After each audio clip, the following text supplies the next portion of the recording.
Sun travels வடமாகாணத்தில் சட்டபூர்வமான அனுமதியுடன் இயங்குகின்ற visa consultants and ticket agent. உங்கள் பெறுமதியான கடவுச்சீட்டுகள், ஆவணங்கள் போன்றவற்றுக்கு பாதுகாப்பான அனுமதி பெற்ற நிறுவனம் சன் டிராவல்ஸ்.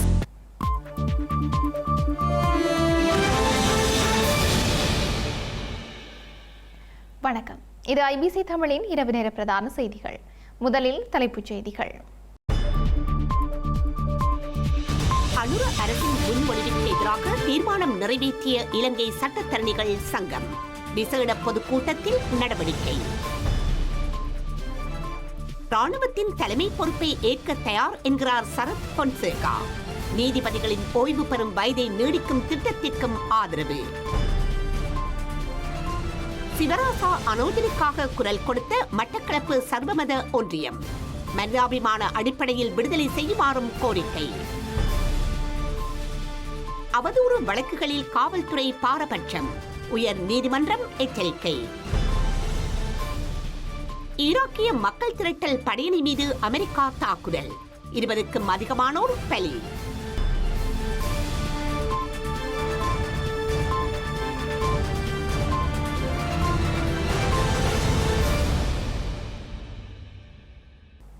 தொடர்பான விரிவான செய்திகள்.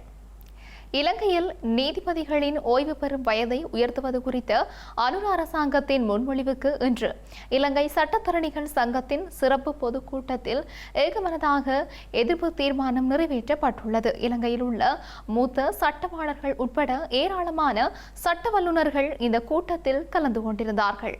இலங்கை நீதித்துறை சுதந்திரம் குறித்த நகர்வுகளில் இன்று ஒரு அதிரடி நகர்வை செய்த இலங்கை சட்டத்தரணிகள் சங்கம் அனுர அரசாங்கத்தின் முன்மொழியப்பட்ட அரசியலமைப்பு திருத்தத்திற்கு எதிராக ஏகமனதான நிலைப்பாட்டை எடுத்து அதனை ஒரு தீர்மானமாகவும் நிறைவேற்றியுள்ளது.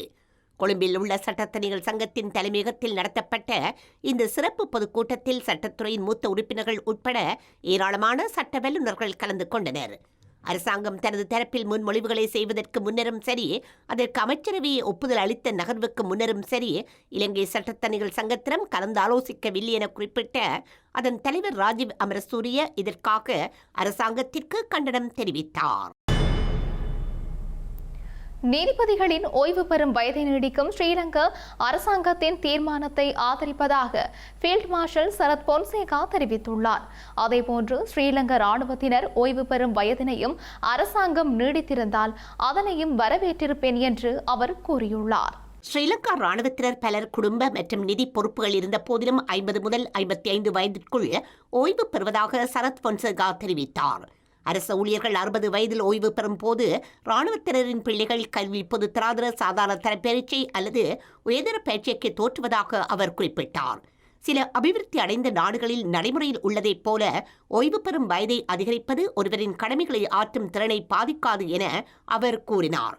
தான் ஓய்வு பெற்று 20 ஆண்டுகள் கடந்துவிட்ட போதிலும் தனது மூளை நன்றாக செயற்படுகின்றது என கூறிய சரத் பொன்சேகா, இராணுவத்தின் தலைமை பொறுப்பு தனக்கு வழங்கப்பட்டால் அதற்கு தலைமை தாங்க முடியும் என்றும் தெரிவித்தார்.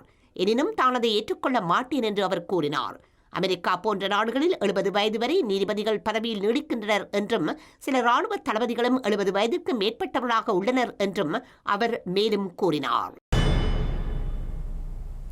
மத நிந்தனை குற்றத்தின் கீழ் சவுதி அரேபியாவில் சிறை தண்டனை விதிக்கப்பட்டுள்ள சிவராசா அனோஜனை மனிதாபிமான அடிப்படையில் விடுதலை செய்ய ஸ்ரீலங்கா அரசாங்கம் நடவடிக்கை மேற்கொள்ள வேண்டும் என்று மட்டக்களப்பு மாவட்ட சர்வமத ஒன்றியம் வலியுறுத்தியுள்ளது.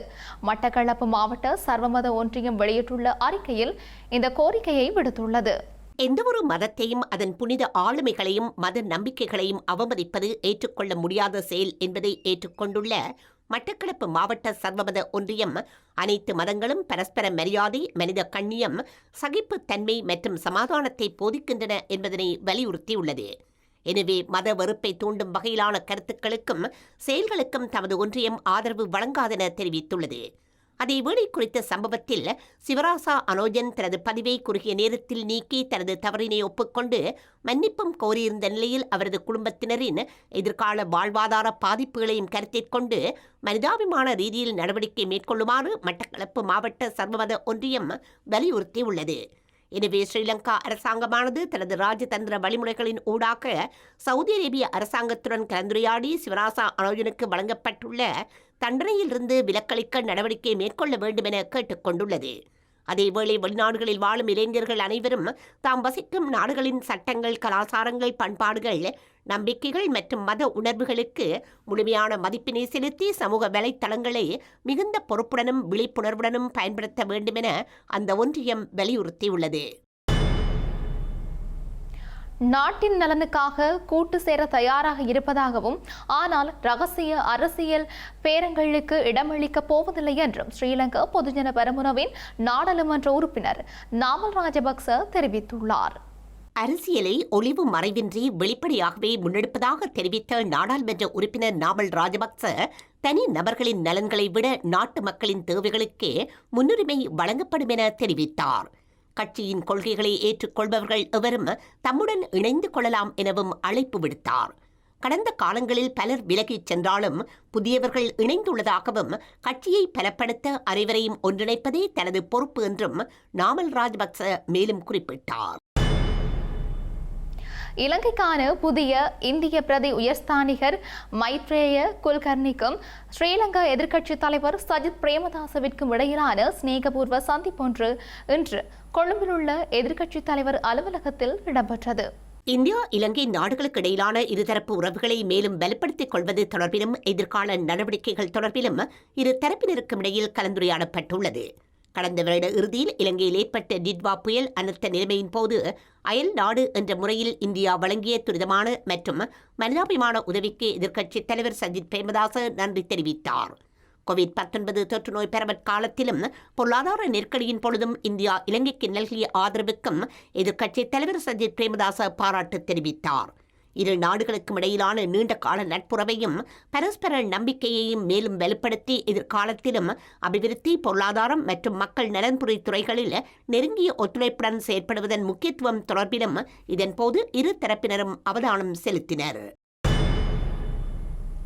யாழ்ப்பாணம் கீரிமலை குப்பைமேட்டில் 2 நாட்களாக நெருப்பு எரிந்து வருவதனால் அதிலிருந்து வரும் புகையால் அந்த பகுதி மக்கள் சிரமங்களுக்கு உள்ளாகியுள்ளனர்.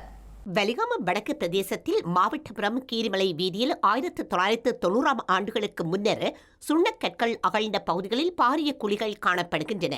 அவற்றுக்குள் குப்பைகளை கொட்டி சுகாதார நில நிரவுகை திட்டம் என குழிகளை மூடும் நடவடிக்கை 2019ஆம் ஆண்டு காலப்பகுதியில் மேற்கொள்ளப்பட்டது. அதற்கு பல எதிர்ப்புகள் கிளம்பிய நிலையில் அது கைவிடப்பட்டது. இந்நிலையில் மீண்டும் அந்த குழிகளுக்குள் வலி தெற்கு பிரதேச சபையினர் மற்றும் கடற்படையினர் டிப்பர் வாகனங்களில் கழிவுகளை கொண்டு வந்து கொட்டி வருகின்றனர். இது தொடர்பில் கடந்த 16ஆம் தேதி வலிவடக்கு பிரதேச சபையின் மாதாந்த கூட்டத்தில் உறுப்பினர்கள் அது தொடர்பில் பிரஸ்தாபித்து அந்த குழிகளுக்குள் குப்பைகளை கொட்ட அனுமதிப்பதில்லை எனவும் கொட்டப்பட்ட குப்பைகளை மீள அள்ளுவதற்கு நடவடிக்கை எடுக்கவும் தீர்மானம் மேற்கொள்ளப்பட்டது. இந்த நிலையில் தமது சபை தீர்மானத்தை மீறி வலி தெற்கில் இருந்து குப்பைகளை கொண்டு வந்து கொட்டுவதாக வலி வடக்கு பிரதேச சபையின் சுகாதார குழுவினருக்கு தகவல் கிடைத்தது. இதனையடுத்து நேற்று முன்தினம் திங்கட்கிழமை அப்பகுதிக்கு சென்றபோது அங்கு கடற்படையினர் டிப்பர் வாகனத்தில் குப்பைகளை கொட்டுவதற்கு வந்த வேளை திருப்பி அனுப்பப்பட்டனர். இந்த நிலையில் குப்பைகள் கொட்டப்பட்டிருந்த பகுதிக்கு நேற்றைய தினம் செவ்வாய்க்கிழமை காலை அத்துமீறி நுழைந்த கும்பல் ஒன்று தீ வைத்துள்ளது. குறித்த தீ 2 நாட்களாக தொடர்ந்து எரிந்து வருவதனால் அப்பகுதி மக்கள் சிரமங்களுக்கு முகம் கொடுத்துள்ளனர். இரத்த பரிசோதனைக்கு அரசாங்கத்தினால் நிர்ணயிக்கப்பட்ட அதிகபட்ச கட்டணத்தை விட கூடுதல் தொகை அறவிட்ட வவுனியாவில் உள்ள தனியார் வைத்தியசாலை ஒன்றுக்கு வவுனியா நீதவான் நீதிமன்றம் 5 லட்சம் ரூபாய் அபராதம் விதித்துள்ளது. வவுனியா வைத்தியசாலை வீதியில் அமைந்துள்ள தனியார் வைத்தியசாலை ஒன்றில் இரத்த பரிசோதனைக்காக அரசால் நிர்ணயிக்கப்பட்ட அதிகபட்ச கட்டணமான 400 ரூபாவை விட அதிகமாக 550 ரூபாய் வசூலித்திருந்தது கண்டறியப்பட்டதாக நுகர்வோர் அலுவல்கள் அதிகார சபை தெரிவித்துள்ளது. இதனையடுத்து நுகர்வோர் அலுவல்கள் அதிகார சபை சட்டத்தின் கீழ் வெளியிடப்பட்ட 67ஆம் இலக்க உத்தரவின் அடிப்படையில் வவுனியா மாவட்ட நுகர்வோர் அலுவல்கள் அதிகார சபை விசாரணை அதிகாரிகளால் வழக்கு தாக்கல் செய்யப்பட்டிருந்தது. இந்த வழக்கு நேற்று வவுனியா நீதவான் நீதிமன்றத்தில் விசாரணைக்கு எடுத்துக் கொள்ளப்பட்ட நிலையில் குறித்த வைத்தியசாலைக்கு 5 லட்சம் ரூபாய் அபராதம் விதித்துள்ளது. அரசால் நிர்ணயிக்கப்பட்ட அதிகபட்ச கட்டணத்தை விட கூடுதல் தொகை அறவிடும் தனியார் வைத்தியசாலைகள் அல்லது மருத்துவ ஆய்வகங்கள் தொடர்பான தகவல்களை அலுவலக நேரங்களில் 1977 என்ற தொலைபேசி இலக்கத்திற்கு அறிவிக்குமாறு நுகர்வோர் அலுவல்கள் அதிகார சபை பொதுமக்களிடம் கோரிக்கை விடுத்துள்ளது.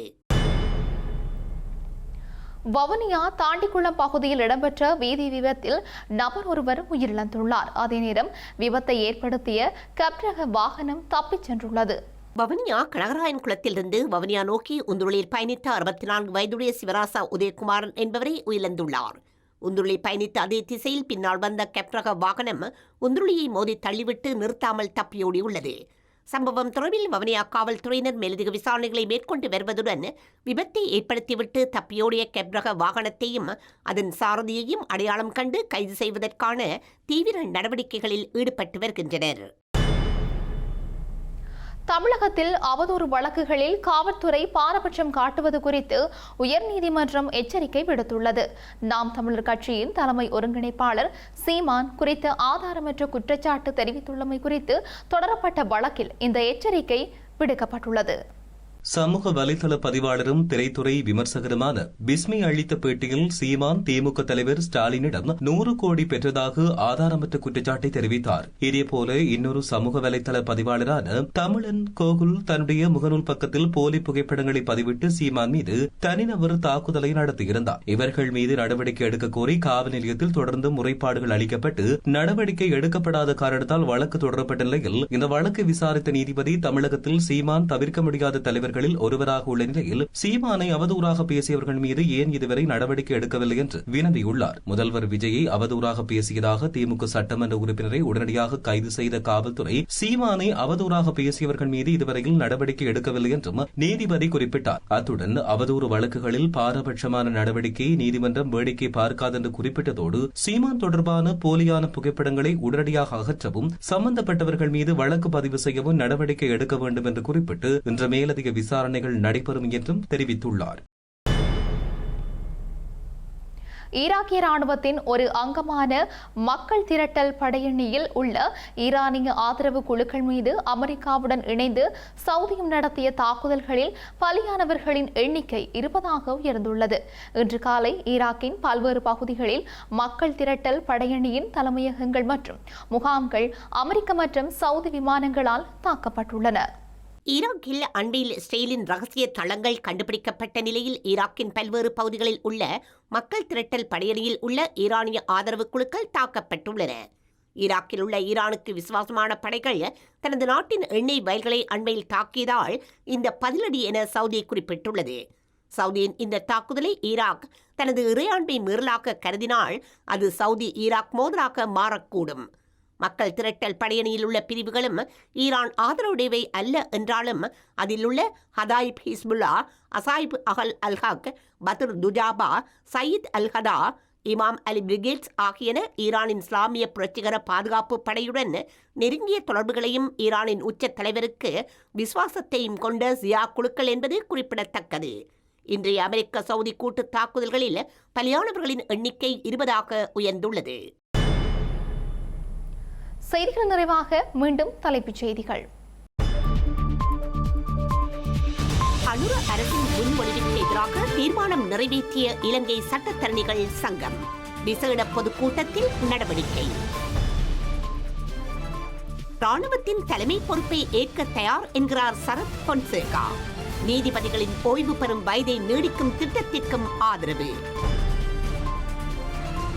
சிவராசா அனோஜனுக்காக குரல் கொடுத்த மட்டக்களப்பு சர்வமத ஒன்றியம் மனிதாபிமான அடிப்படையில் விடுதலை செய்யுமாறும் கோரிக்கை. அவதூறு வழக்குகளில் காவல்துறை பாரபட்சம் உயர் நீதிமன்றம் எச்சரிக்கை. ஈராக்கிய மக்கள் திரட்டல் படையணி மீது அமெரிக்கா தாக்குதல், 20க்கும் அதிகமானோர் பலி.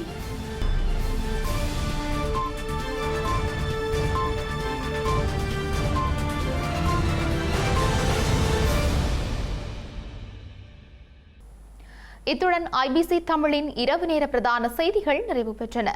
உடனுக்குடன் செய்திகளை அறிந்து கொள்ள ibctamil.com என்ற எமது இணையதளத்தை பார்வையிடுங்கள். வணக்கம்.